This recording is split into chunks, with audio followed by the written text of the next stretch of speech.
வணக்கம். பிஎம் கிசான் விவசாயிகளுக்கான ஒரு முக்கிய அறிவிப்பு ஒன்று வெளியாகிருக்கு. என்னன்னு பார்த்தீங்கன்னா, நம் தமிழ்நாடு விவசாயிகள் அனைவருக்கும் பார்த்தீங்கன்னா பிஎம் கிசான் நிதி குறித்து ஒரு முக்கிய அப்டேட்டை நம்ம மத்திய அமைச்சர் வெளியிட்டிருக்கிறாங்க. ஸோ இது பற்றி தான் இந்த வீடியோவில் இப்போ நம்ம பார்க்க போகிறோம். ஸோ தமிழ்நாட்டை சேர்ந்த அனைத்து விவசாயிகளுக்கும் பிஎம் கிசான் நிதி கிடைக்கிறதுக்கு நடவடிக்கை எடுக்கப்படும் அப்படின்னு சொல்லிட்டு மத்திய வேளாண் துறை அமைச்சர் சிவராஜ் சிங் சவுகான் அவர்கள் தெரிவிச்சிருக்கிறாங்க.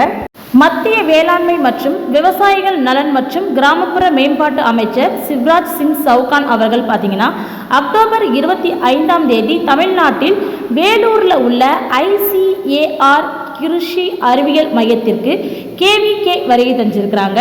அப்போது பார்த்தீங்கன்னா ஒரு விவசாயம் ஒரு தேசம் ஒரு குழு, அதாவது one agriculture one nation one team அப்படிங்கிற இந்த கருப்பொருளை சார்ந்து விவசாயிகளோட அவங்க உரையாடி இருக்கிறாங்க. அதில் பார்த்தீங்கன்னா விவசாயிகள், பெண் சுய உதவி குழு உறுப்பினர்கள் மற்றும் கிராமப்புற மக்களிடம் இந்தியாவின் வேளாண்மை துறையுடைய ஒற்றுமையையும் ஒருங்கிணைந்த வளர்ச்சி குறித்தும் அவங்க பேசியிருக்கிறாங்க.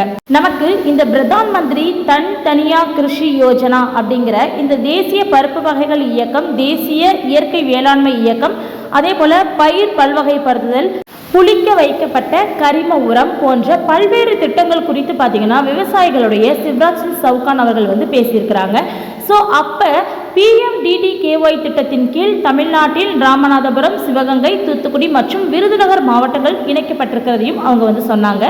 இந்த திட்டத்திற்கு கீழ் பார்த்தீங்கன்னா விவசாயிகளுக்கு முழுமையான பலன்களை வழங்க 11 மத்திய அமைச்சகங்களில் 36 திட்டங்கள் ஒருங்கிணைக்கப்படுகின்றன அப்படின்னு சொல்லிட்டு அவர் கூறினாங்க. ஓகேவா? இது தவிர்த்து பிஎம் கிசான் நிதி குறித்து என்ன சொல்லியிருக்காங்கன்னு அதையும் நம்ம பார்க்கலாம். ஒரு புதிய கண்டுபிடிப்புகளுக்கு ஒரு பாராட்டும் தெரிவிச்சிருக்கிறாங்க. அது என்னன்னா, காட்டுப்பன்றி விரட்டி போன்ற KVK, அதாவது வேலூரில் உருவாக்கி இருக்கக்கூடிய இந்த புதிய ஒரு தொழில்நுட்பம் அப்படின்னு சொல்றாங்க. இதை அமைச்சர் சிவராஜ் சிங் பாராட்டி இருக்கிறாங்க. இதையடுத்து பார்த்தீங்கன்னா விவசாயிகள் கண்டுபிடிப்புகள் மற்றும் மதிப்பு கூட்ட பொருள்கள்லாம் இருக்கு இல்லையா, அவர்களுடைய கண்காட்சிகளை அவர் பார்வையிட்டிருக்கிறாங்க.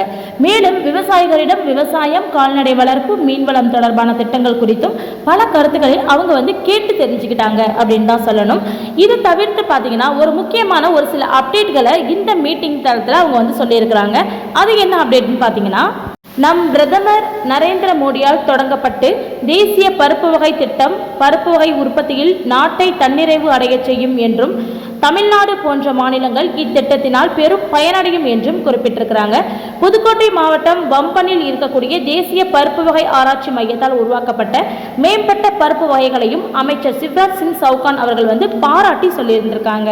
இதையடுத்து பார்த்தீங்கன்னா அனைத்து விவசாயிகளுக்குமே PM கிசான் அப்படிங்கிற ஒரு தலைப்பும் எடுத்து பேசியிருக்காங்க.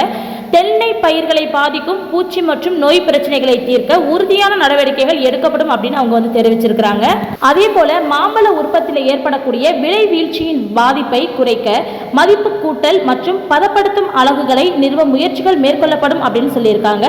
தமிழ்நாட்டில் தகுதியுள்ள அனைத்து விவசாயிகளும் பிரதான் மந்திரி கிசான் சம்மான் நிதி யோஜனாவுடன் இணைக்கப்படுவார்கள் அப்படின்னு சொல்லிட்டு அவர் உறுதியளித்து இந்த விஷயத்தை மக்களுக்கு எடுத்து சொல்லியிருக்காங்க. ஸோ இது விவசாயிகளுக்கு ஆல்ரெடி இது வரைக்கும் நம்ம வாங்கிட்டு இருக்கிற இந்த தவணைகள் மத்தியில் இப்படி ஒரு விஷயத்தை மத்திய அமைச்சர் சொல்லியிருக்கக்கூடியது மிகவும் வரவேற்கத்தக்கதாக தான் பார்க்கப்படுது. ஸோ இந்த அறிவிப்பின்படி பார்த்தீங்கன்னா அனைவருக்குமே இந்த PM கிசான் நிதி தொகையில் கிடைக்கக்கூடிய அந்த தவணை தொகை கிடைக்கும் அப்படிங்கிற மாதிரியும் அவங்க சொல்லியிருக்காங்க. அதுக்கு அவங்க சொன்ன இன்ஸ்ட்ரக்ஷன் படி நம்ம ரெஜிஸ்டர் பண்ணியிருந்தால் மட்டும் போதும். அதே போல நம் தமிழக விவசாயிகளுக்கும் பாராட்டு தெரிவிக்கிற வண்ணம் ஒரு சில விஷயங்களும் அவர் சொல்லியிருக்கிறாங்க.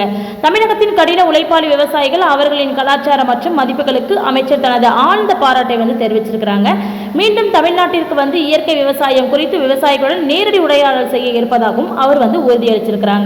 இந்த நிகழ்வின் தமிழக வேளாண்மை, தோட்டக்கலை மற்றும் விவசாயிகளின் நலத்துறை இயக்குநர்கள், தமிழ்நாடு வேளாண்மை பல்கலைக்கழகத்தின் துணைவேந்தர் டாக்டர் R தமிழ்வேந்தன் மற்றும் மத்திய மாநில அரசின் பல மூத்த அதிகாரிகள் மற்றும் நூற்றுக்கணக்கான விவசாயிகள் கலந்து கொண்டது குறிப்பிடத்தக்கது.